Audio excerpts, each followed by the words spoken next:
Hello, Blade fans. Today is September 11th, 2017. And before I get into this video about different knife boxes, I'd like to take a few moments to remember what happened 16 years ago and to honor the memory of the people we lost in the September 11th attack and to remember the courage of the people that responded to it. Thank you. In front of me here I have knife boxes from 10 different brands. Each brand likes to have a different style for their boxes, although I have noticed a trend in that the boxes from the what I'll call big three, Zero Tolerance, Spyderco, and Benchmade, have become slightly beefier than, well, not as much as Spyderco, but at least Benchmade and Zero Tolerance have significantly beefed up their packaging, and they're putting a decent amount of money into it. So some of that money you're paying for those knives is definitely going into the packaging. For example, here's a box from Zero Tolerance. This is the largest box of any company that I have on this table in front of me. Zero Tolerance makes what I call muscle knives, and their boxes match that in that they decided to make a box that's perhaps 4 times as large as the knife and at least 3 times as large as it really needs to be. Don't get me wrong, I love the muscle knives, but I personally think that Zero Tolerance boxes are the most absurdly large in the knife industry, and for the sake of storing these things, I wish they would scale them down a little bit. But keep the knives the same. I like the muscle knives, so as in my previous video, please don't change the hard use concept, but definitely make something a little bit smaller than this box here. It's absolutely massive.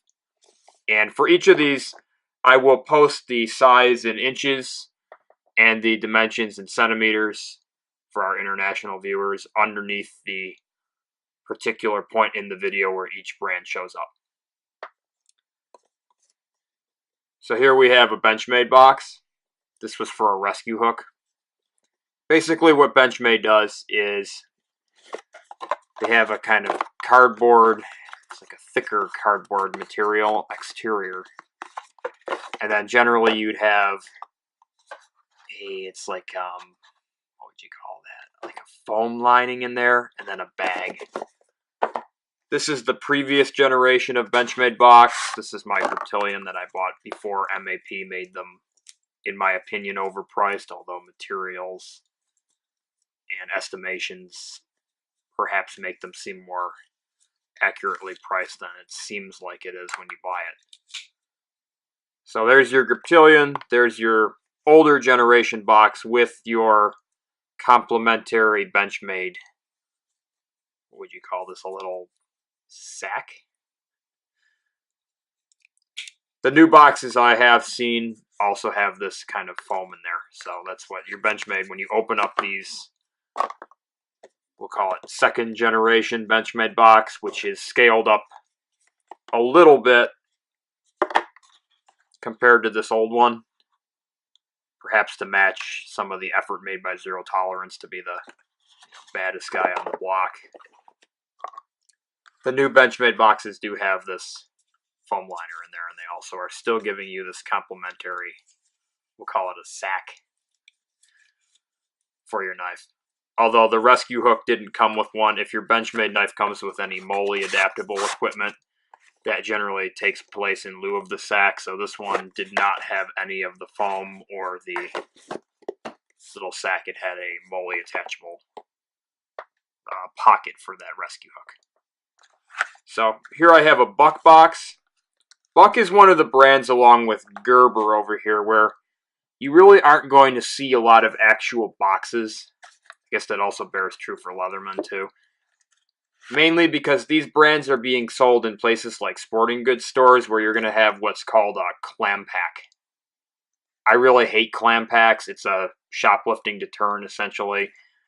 You take something that would be this size here, which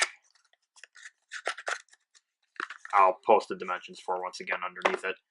And you'll take something this size and you'll make it, say, 10 times as wide as this table, so that if you were trying to conceal that knife in your clothing or in a bag, it would be a lot harder for someone to comfortably do that. So it's a shoplifting deterrent that unfortunately for us in the collector community kind of stinks in and of that you don't really have any packaging to save. You slice open the clam pack and then you use what's inside of it and throw the plastic out.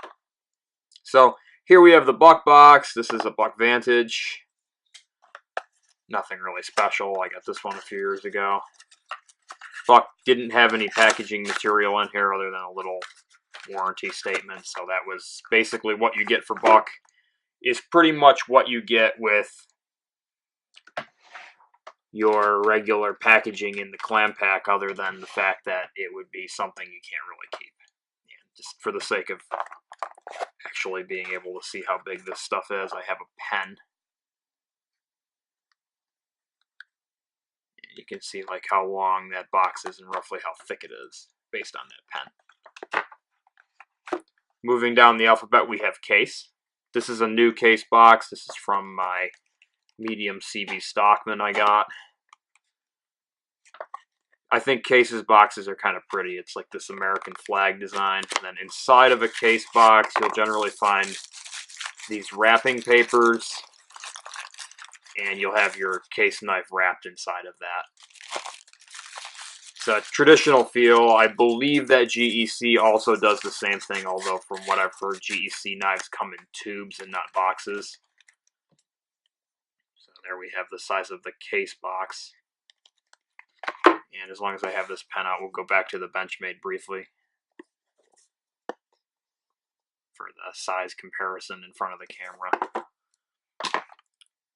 Going down the line, I have CRKT. This is an older CRKT box. This is just when I first got into knives, I thought this thing was cool. It's their M2114 FSG. I don't really want to sell this knife, but it's not really something I carry anymore. I'm not really into serrations, especially something like that. So CRKT, they probably have changed since I got this. I got this one back in 2010. But at the time, they had for those who serve for professional use, implying that it was more of a military or police product rather than something the regular Joe Schmo would go and buy. Then I have, of course, my Emerson Phalanx. So that's your typical Emerson box. They have the regular braggadocious statement that they're the #1 hard-use knives in the world, which I'm sure ZT would love to argue with them on their box. We have #1 hard-use knife in the world, which I believe Emerson has trademarked, and then we have proudly overbuilt in the USA for ZT. Then we have Gerber. Gerber, this particular knife had a relatively cheap box that came with it. And Gerber's boxes aren't anything really impressive. I have one up here for the sake of representing it. If we stick with the alphabet, then I have Kershaw. This was one of the cheap Kershaws I had at one point, so this retained the box. I think actually this one's still in here. Let's see what it is. It's the Thermite. Kind of a fun little knife that got surpassed when I got some nicer stuff and got more into knives, but the Thermite was at the time, and you can see I've sharpened this. A very capable knife, and if you can find one, it's still decent. So your Kershaw box compared to your ZT box, really, this is my 909. It's still a bigger knife than the Kershaw is, but do you really need something that's that much bigger for your ZT? It looks cool. I'm sure this is going to take up way more room on the shelf than this thing is. So maybe their logic was if you're going into the brick and mortar knife store and you see Kershaw and then you see ZT, although they're the same company, maybe people lean more toward the ZT product versus the Kershaw based on the fact that this thing is just such a behemoth in terms of a box. Here's a Leatherman box. Not really something you see a whole lot. Leathermans, I have found, tend to be sold in clam packs. So when you have a Leatherman box like this, it's just a more obscure thing than finding a clam pack for Leatherman where you'd see it in a sporting goods store. It's kind of a chunky box there too. Not the biggest one, but not exactly a thin thing either. Ballpoint pen. Get a feel for that. Then I have a Spyderco box. Spyderco's boxes, from what I know, haven't really changed a whole lot. I'm actually surprised Spyderco, in terms of like the box arms race, hasn't gone all out in terms of making their boxes massive and intricate as, say, ZT does. But they do have that kind of gold foil logo. And then inside a Spyderco box, you have it's like a pad material. Not as really nice as Benchmade's, but it's a pad. Then I have a Victorinox. It's just your, a generic Swiss Army knife. Some paperwork and then a Swiss Army knife on the inside. So nothing special about Victorinox. I don't really think that they put a whole ton of money into boxes, considering their knives are, say, $20 each. And then we go to ZT, of course. And I've already mentioned this several times already, because I think that ZT has quite possibly the most ridiculously large boxes in the industry. And I love their knives, and I love the muscle knives.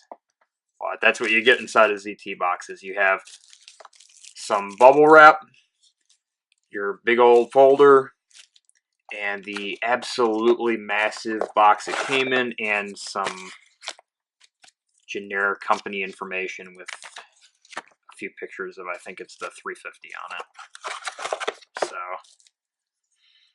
ZT boxes, easily the most brutal box in this assortment in terms of size.